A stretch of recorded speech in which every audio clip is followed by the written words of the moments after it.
আজকে আমি ডিমের তরকারি করছি। তো ডিমের তরকারি করার জন্য কড়াই তেল দিয়ে তেলটা ভালো গরম করে নিয়েছি। এখানে ডিম আমি সেদ্ধ করে ছাড়িয়ে রেখেছি। ডিমের মধ্যে একটু নুন আর একটু গোলমরিচ দিয়ে মেখে নেব।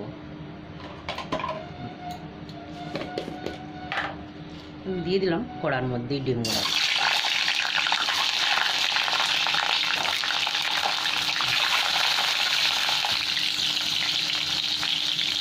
এবার আমি নুন দিয়ে দিচ্ছি।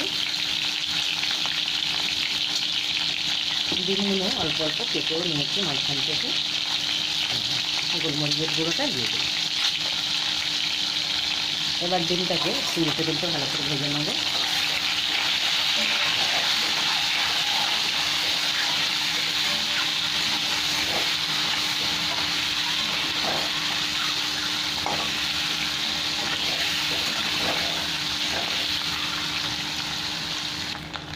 এখানে আমার ডিমটা ভাজা হয়ে গেছে, সব উঠিয়ে নিলাম।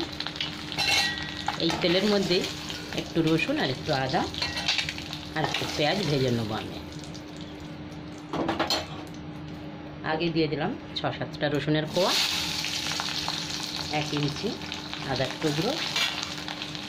এখানে 2টো বড় সাইজের পেঁয়াজ কেটে রেখেছি। পেঁয়াজটাকেও ভেজে নিলাম তেলের মধ্যে। এর সাথেই কটা কাঁচা লঙ্কা আমি দিয়ে দেবো। এখানে 4-5টা কাঁচা লঙ্কা দিয়ে দেবো।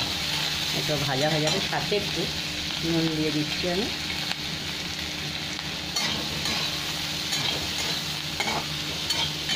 এবার এতে একটু ভেজে নেবো 2-3 মিনিট। এখানে আমার পেঁয়াজটা ভাজা হয়ে গেছে। এবার আমি গ্যাসটা বন্ধ করে এটা ঠান্ডা করে নিলাম। মশলাটা পিষে নেবো, তারপরে শুরু করবো আবার রান্নাটা আমি। এবার এই নাড়তে নাড়তে ঠান্ডা হয়ে যাবে, তারপরে পিষে নিয়ে আসছি আমি। এখানে কড়াই তেল দিয়েছি, দিয়ে এবার আমি একটু মশলা দিয়ে দিচ্ছি। এখানে ডালচিনির টুকরো দিয়ে দিলাম 2 টুকরো। এখানে 3টে এলাইচি ফাটিয়ে রেখে চেটে দিলাম। এবার একটা তেজপাতা দিয়ে দিচ্ছি, 2টো শুকনো লঙ্কা দিয়ে দিলাম, 2টো শুকনো লঙ্কা, একটা তেজপাতা টুকরো,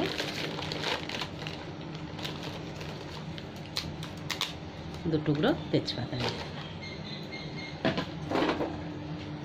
মশলাটা একটু হালকা ভেজে নেবো 1-2 মিনিট। তারপর এখানে পেঁয়াজ রসুনের পেস্ট দিয়ে দেবো। এটা এবার আমি দিয়ে দিচ্ছি।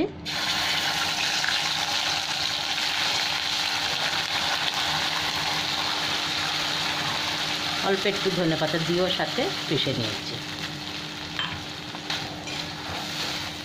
এবার এটা খুব ভালো করে মশলাটা ভেজে নেব তেল ছাড়া নাগা দিয়ে।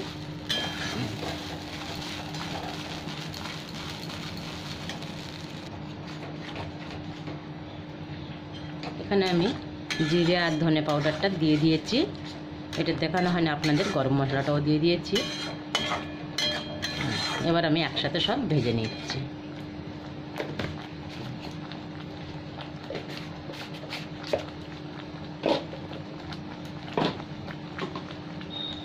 এবার এই মশলাগুলো সব একসাথে ভালো করে ভাজতে থাকবো, যাতে তেলটা ছেড়ে দেয়। এতটাই ভাজবো এখন। এখানে মশলার থেকে আমার পুরো তেল ছেড়ে দিয়েছে। এবার আমি ডিমগুলো সব দিয়ে দিলাম। ভেজে রেখেছি ডিমগুলো। আর আমার এখানে কোনো মশলা দিতে হবে না, অল্প একটু জল দিলেই হয়ে যাবে।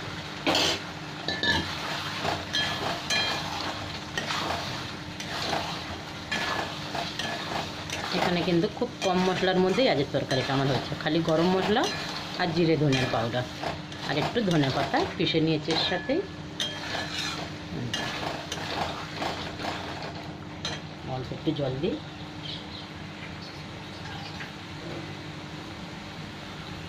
খুব সামান্য জল দিলাম।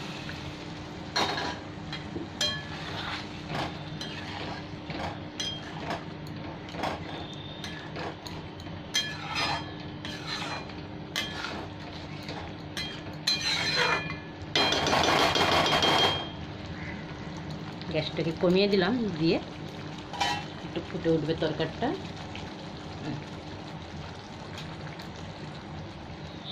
এখানে কটা কাঁচা লঙ্কা দিয়ে দিলাম গোটা।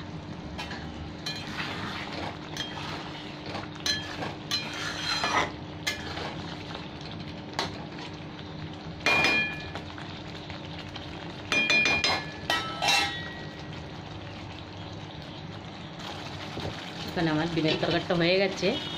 এবার আমি গ্যাসটা বন্ধ করে দিলাম।